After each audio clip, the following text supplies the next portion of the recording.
Construit au XIIIe siècle, le château de Nel-en-Dol et son voisin, le château de Fer-en-Tardenois, font partie du comté de Brenne. Bien que le passé de cette région puisse être relié à l'Antiquité, l'histoire de ces deux châteaux, dont les architectures sont encore observables aujourd'hui, commence vers la fin du XIIe siècle. Cependant, dès 931, la ville de Brenne et son château de l'époque sont détenus par Hugues le Grand, le père d'Hugues Capet. Pour des raisons obscures, peut-être du fait de son opposition au roi de France, Herbert II de Vermandois attaque le domaine et le détruit. Plus tard, en 950, la ville de Brenne est prise par un certain Raguenold, comte de Roussy et de Reims. C'est alors que Louis IV d'Outre-mer, le roi de France, reprend le château de Brenne et le rend, ou le revend selon les auteurs, à Hugues le Grand, qui le reconstruit. Lorsque le fils de ce dernier, Hugues Capet, devient roi de France, Brenne est automatiquement intégré au domaine royal. Mais pas pour longtemps, car Hugues Capet le cède au comté voisin de Champagne. Brenne et ses environs deviennent alors l'un des comtés satellites de l'important comté de Champagne. Le domaine de Brenne est alors donné en fief à des comtes qui rendent hommage au seigneur de Champagne. Vers 1105, André de Baudement, un noble issu d'une famille renommée de la Brie et de la Champagne, épouse la fille de Thibault le Grand, le comte de Champagne. Témoignant d'une grande confiance envers André, Thibault lui confère les titres de père et de sénéchal de Champagne. Il donne la terre de Brenne en dot à sa fille Agnès, qui devient comtesse de Brenne. En outre, il attribue à André de Baudement, en hommage lige, les seigneuries de Fer-en-Tardenois et de Nel-en-Dol. En 1137, Guy de Baudement, le fils d'André, devient comte de Brenne et il épouse Alix de Dampierre. En 1152, Agnès de Baudement, la fille de Guy de Baudement, épouse en secondes noces Robert Ier de Dreux, fils du roi de France Louis VI le Gros. À cette occasion, en devenant comte de Brenne, Robert Ier de Dreux reçoit en fief les nombreuses seigneuries associées, dont celles de Fer-en-Tardenois et de Nel-en-Dol. En parallèle, Robert Ier de Dreux fonde la seigneurie de Brie-contre-Robert, probablement pour marquer la limite entre le royaume de France et la Champagne. Il fonde également la ville éponyme et il fait construire le château de Brie-contre-Robert vers 1160. Malgré son statut de prince royal, le système féodal oblige Robert Ier de Dreux à rendre paradoxalement hommage au comte de Champagne pour le fief de Brenne. Il doit donc demander à ce dernier l'autorisation de construire ou de modifier les châteaux qu'il y détient. La maison des comtes de Dreux est une branche cadette de la famille royale des Capétiens. Fils du roi de France Louis VI le Gros, Robert Ier de Dreux est le frère de deux rois. Philippe l'aîné, roi associé à son père, qui meurt précocement en 1131, renversé par un cochon lors d'une chevauchée fantastique près du faubourg Saint-Antoine à Paris, et Louis VII le Jeune, qui régnera longtemps. C'est en 1137 que Robert Ier de Dreux reçut en apanage le comté de Dreux de son frère Louis VII, qui venait de succéder à leur père. Robert Ier de Dreux décède en 1188. Dans la seigneurie de Brenne, son fils et successeur, Robert II de Dreux, obtint en 1206 l'autorisation du comté de Champagne de construire le château de la Folie, situé sur une colline dominant la ville de Brenne, alors qu'il existait déjà dans cette ville un château situé près de l'abbaye Saint-Yvède de l'ordre des Prémontrés. Pour distinguer ces deux châteaux, celui de la Folie était appelé le château du Haut et le château plus ancien, situé au centre de la ville de Brenne, le château du Bas.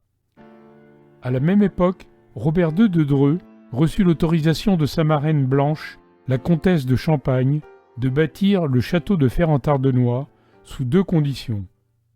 D'une part, il ne devait construire aucun autre dispositif fortifié entre le château de Fer-en-Tardenois et le château de la Folie, et d'autre part, il devait consentir, le cas échéant, à mettre le futur château à la disposition du comté de Champagne pendant 40 jours, sachant néanmoins que celui-ci lui serait rendu, réparé en cas de dégâts qui auraient pu être occasionnés pendant cette période.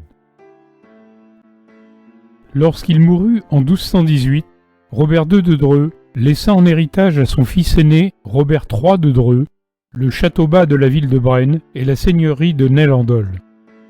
Il laissa d'autre part à son fils cadet, Pierre de Dreux, le château de la Folie, en surplomb de Braine, et le château en construction de fer en tardenois.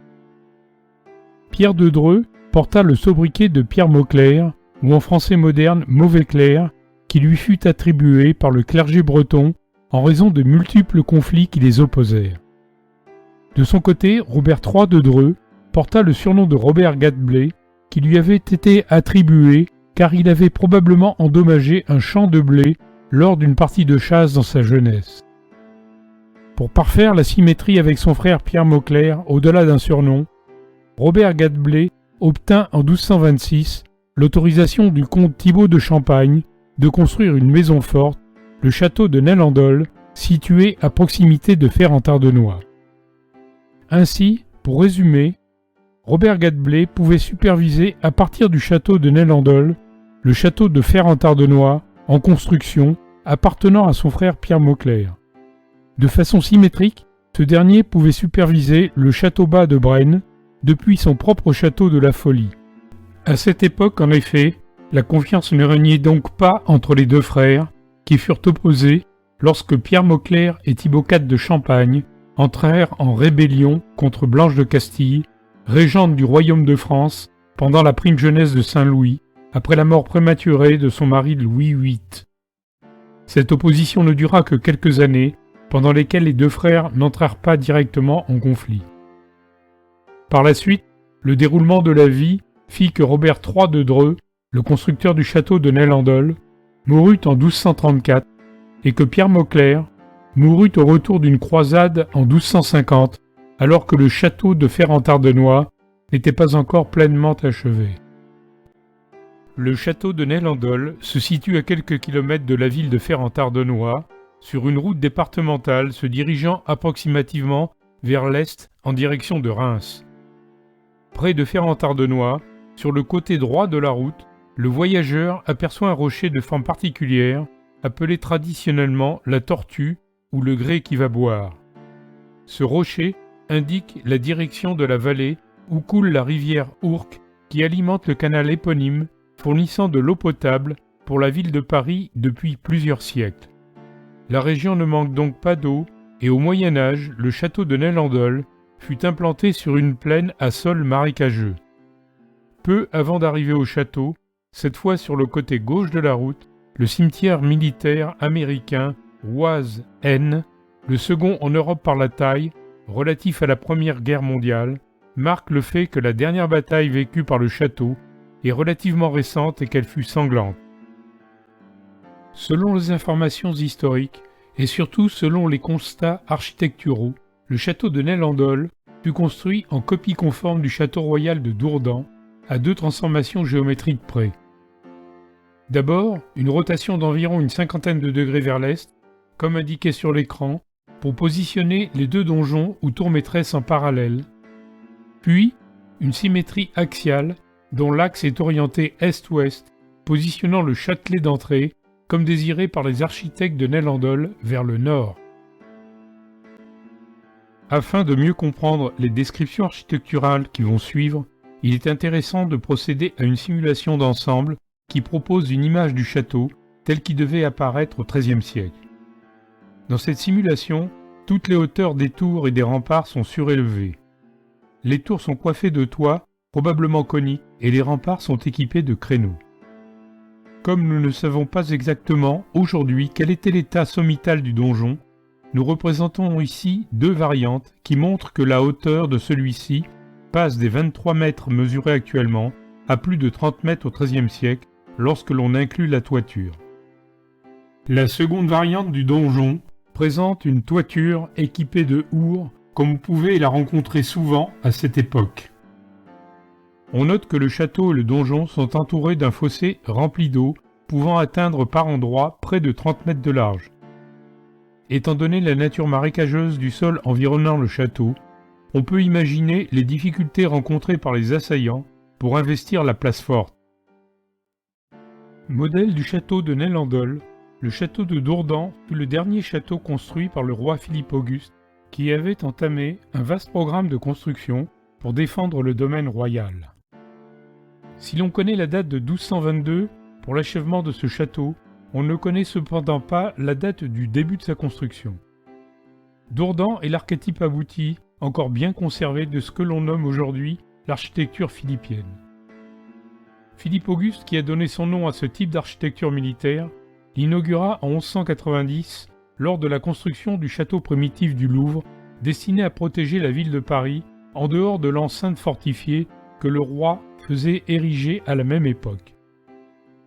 Le style philippien correspond à un effort de rationalisation et de perfectionnement des dispositifs défensifs qui l'ont précédé, dans le but ultime de faire une guerre adaptée à l'armement utilisé au début du XIIIe siècle. Le plan du château, actuellement à l'écran, issu du dictionnaire raisonné de l'architecture de Viollet-le-Duc, qui a été établi par le comte de Clarac, est celui du château du Louvre, modifié et aménagé par Charles V et par son architecte Raymond du Temple au XIVe siècle. Il est donc bien postérieur à l'époque de Philippe Auguste, mais il en contient les bases défensives principales. Il est généralement admis, par exemple, que les tours d'angle, le châtelet d'entrée et le donjon, isolé par un fossé particulier, furent construits dès le XIIIe siècle. Une question d'importance à propos de l'architecture philippienne. Cette architecture serait-elle réellement le modèle des châteaux médiévaux du XIIIe siècle?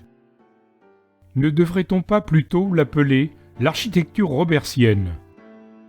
En effet, les recherches et les constats archéologiques effectués par l'Association des Amis du Vieux Château de Brie-Contrebert, en abrégé la DVC, à l'aide d'une datation au carbone 14 des mortiers utilisés pour la construction du château et d'une analyse fine des vestiges, des sculptures et des cheminées mises au jour lors des fouilles, montrent qu'avec une très forte probabilité, cette construction, effectuée sous l'autorité de Robert Ier de Dreux, eut lieu vers 1160, soit une trentaine d'années avant l'édification du château du Louvre à Paris. Brie-Contrebert serait donc une sorte de grand-père des châteaux de Dourdan et de Nel-en-Dol. À l'écran actuellement, une image provenant d'une simulation du château au XIIe siècle effectuée par la DVC sur Sketchfab nous permet de visualiser les principaux éléments que nous allons décrire. Le château propose un plan carré avec 4 tours angulaires et 2 tours situées au milieu de chaque côté, autorisant le flanquement. Les tours rondes étaient pourvues de salles avec voûte d'arête.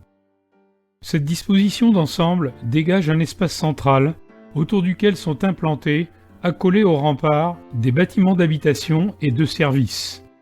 2 portes d'entrée sont situées sur les côtés liant le nord à l'ouest et le sud à l'est, équipées chacune d'un pont rétractable, d'une herse et d'un ou plusieurs assommoirs.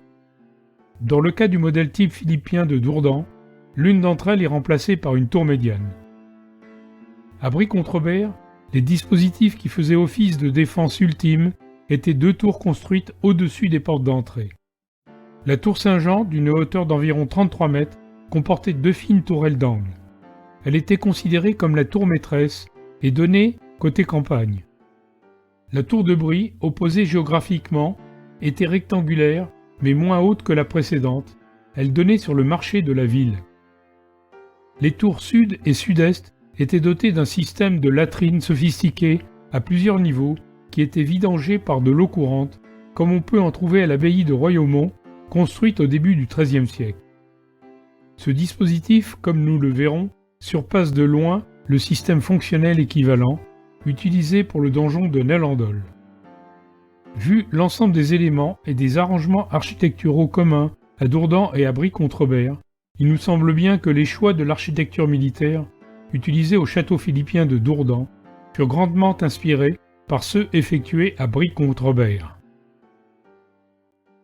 Comme nous l'avons déjà évoqué, en 1226, le comte de Champagne, Thibaut IV, accorde à Robert III de Dreux le droit de bâtir une maison forte à Nel-en-Dol. À cet effet, ce dernier choisit un emplacement au fond d'un vallon marécageux. Cet endroit est non stratégique dans la mesure où, à l'époque, les châteaux sont bâtis au sommet d'une colline ou d'une butte artificielle pour rendre difficile leur prise par l'ennemi. Ce sont les châteaux-mottes. Nélandol se présente ainsi sous l'aspect d'un plan carré d'environ 69 mètres de côté, implanté en plaine. Cet ensemble s'inscrit donc en opposition complète avec le château de Pierre Mauclerc, son frère, qui est bâti à proximité, sur une butte artificielle de forme polygonale d'environ 30 mètres de haut. Au-delà de l'architecture, la composition de ces châteaux traduit probablement en filigrane l'opposition ou le soutien politique des membres de la famille de Dreux au pouvoir royal. Ainsi, Pierre Mauclerc, qui, avec Thibaut IV de Champagne et Hugues X de Lusignan, se rebella plusieurs fois contre Blanche de Castille, estimant qu'une femme était inapte à exercer la fonction de régente de France, fit construire un château à Fer-en-Tardenois, se situant en dehors de toute norme de l'époque, tandis que Robert III de Dreux, ou Robert Gadblé, ami de longue date de Blanche de Castille, fit construire le château de Nélandol, en harmonie avec les normes, faisant appel à un plan régulier, symétrique, avec la présence d'un donjon isolé par un fossé rempli d'eau, occupant l'angle nord-est de l'ensemble, conformément aux préceptes du roi Philippe Auguste. Les courtines qui formaient l'enceinte du château intégraient le chemin de ronde équipé de créneaux. Leurs murs, d'une épaisseur de 2,65 m et d'une hauteur d'environ 10 mètres, résistaient aux tirs de catapultes. Au XVe siècle, ces murs ont été percés de trous permettant l'utilisation d'une artillerie défensive. Ils étaient accompagnés d'ouvertures spéciales plus petites et en hauteur, servant à l'évacuation des fumées lors des tirs. Les tours accompagnant les courtines sont au nombre de 8. Elles sont de dimensions identiques, leur diamètre mesure 10,25 m et leurs murs sont épais de 3 mètres. Elles furent construites en saillie par rapport aux murailles des courtines, ce qui autorisait leur flanquement. Les accès aux tours étaient tous différents afin de compliquer la tâche d'éventuels assaillants. Ils s'effectuaient, suivant le cas, à partir de portes situées au rez-de-chaussée ou au premier étage, ou à partir des 2 niveaux, ou encore seulement à partir des courtines. 3 d'entre elles étaient équipées d'un escalier intérieur. Le châtelet d'entrée du château est pourvu de 2 tours. Ces tours et les tours médianes présentent un méplat du côté court du château. Initialement, l'accès au château s'effectuait par un pont de bois de plus faible largeur que la route pavée utilisée actuellement. Cet accès débouchait sur un pont-levis. La construction de la chaussée pavée, visible actuellement, résulte d'une transformation ultérieure guidée par l'activité agricole développée au château pour autoriser le passage de chariots larges. L'examen du châtelet d'entrée montre un pigeonnier qui a été installé tardivement. Les traces des dispositifs de défense de l'entrée, tels que herses, assommoirs et lancières, ont disparu lors d'une restauration mal conduite. Il reste cependant, côté extérieur, 2 lancières qui n'ont pas été affectées par ces transformations. Le donjon majestueux, entouré d'eau, est séparé de l'enceinte par une simple passerelle rétractable. Symbole de la puissance du seigneur et ultime réduit imprenable, il correspond au style philippien que l'on trouve au château de Dourdan. Avec ses 17,50 m de diamètre extérieur, il est doté d'une périphérie de 55 mètres. Comme l'épaisseur de ses murs est de 5 mètres, l'espace intérieur est un cylindre creux de 7,50 m de diamètre. Ne présentant pas d'ouverture importante, le donjon n'était pas un lieu de résidence usuel pour les seigneurs qui préféraient utiliser les autres bâtiments intérieurs du château. Le donjon de Nélandol surpasse en dimension et en qualité ceux de la plupart des châteaux dits philippiens. Seul le château de Coucy, construit quelques années plus tard, et malheureusement détruit à l'explosif lors de la retraite allemande de 1917, était de dimensions plus impressionnantes. Le donjon comporte 3 niveaux intérieurs.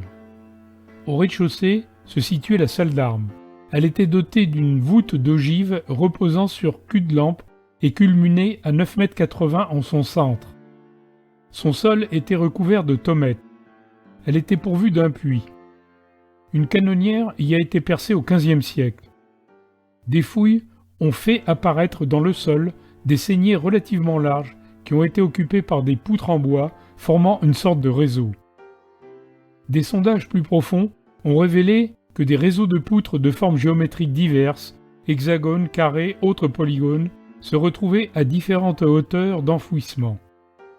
Ces enchevêtrements de poutres superposées constituaient une sorte de mécano destiné à stabiliser les structures du donjon pour le prémunir contre les glissements ou l'enfouissement possible des sols de type marécageux. Nous ne savons pas pourquoi cette technique a été utilisée, alors que celle de l'utilisation de pieux profondément enfoncés dans le sol, encore en vigueur aujourd'hui, était disponible déjà à l'époque. Le premier étage du donjon était accessible par un escalier hélicoïdal à haute marche, intégré dans l'épaisseur du mur. Les dimensions et le voûtement de la salle de cet étage étaient identiques à celles du rez-de-chaussée. Cette salle était réservée aux seigneurs qui, cependant, y séjournaient rarement. Elle était équipée d'une cheminée et d'un four à pain. Dans une ouverture, à gauche de l'entrée de la salle, approximativement dirigée vers le sud, on remarque une série de graffitis, témoignage probable de la présence de prisonniers. L'un des dessins représente le château de Nel-Andol lui-même. Ces graffitis sont en instance de classement. Le second étage, ou partie haute du donjon, était une salle sous charpente qui permettait d'accéder à un chemin circulaire pourvu de créneaux qui n'avaient aucun lien avec les autres courtines du château. Avant d'accéder à ce niveau, on peut remarquer sur la droite, en montant, la présence de latrines en encorbellement. Vu de l'extérieur, le donjon montre effectivement, accolé sur son mur, les latrines en question qui s'évacuent directement dans le fossé rempli d'eau près de 20 mètres plus bas. Cette évacuation sommaire est très loin du système d'évacuation complexe et rationnel proposé à Brie-contre-Robert, près de 60 ans avant la construction de Nel-Andol. On remarque aussi la présence de trous de boulins dans le mur extérieur, qui sont disposés en forme d'hélice pour permettre l'usage d'un échafaudage adapté à une forme cylindrique pour la construction et éventuellement l'entretien du mur.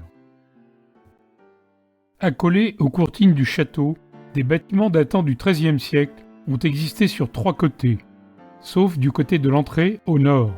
Mais de cette époque, on ne connaît ni leur nombre ni leur destination. Au XVIe siècle, les Louvains, détenteurs du château, firent construire côté ouest un bâtiment d'habitation. Ce bâtiment, paré de briques rouges, est du style Louis XII. Sa longueur initiale était plus courte que celle visible aujourd'hui. À l'époque moderne, en effet, dans les années 1970, une extension du bâtiment a été effectuée vers le sud. On peut apercevoir facilement le début physique de cette extension par la différence de ton existant entre les deux parties du bâti. Le haut de la façade actuelle affiche 2 rangées de pierres en grès qui indiquent la présence d'un premier étage ancien. Cet étage, accessible par un escalier à vis de forme polygonale dont on voit les arrachements, a probablement été construit en bois. Le rez-de-chaussée du logis présente de belles fenêtres à meneaux donnant sur la cour et une porte d'accès principale en anse de panier. Avec le jardin situé au centre de la cour, ce bâtiment offre aujourd'hui aux visiteurs un joli coup d'œil. L'intérieur du bâtiment est composé de 3 grandes salles qui sont peu ou pas meublées. Seule la présence de cheminées modernes dans ces salles est susceptible d'attirer le regard. Lors de la destruction du premier étage, le bois utilisé dans cette partie du bâtiment a probablement été récupéré pour rénover ou reconstruire la charpente des granges à l'est et au sud de la cour. La présence de ces ensembles traduit la pratique d'une exploitation agricole passée. Il est à noter que le bâtiment situé côté est était à l'origine une étable qui a perduré jusque dans les années 1970.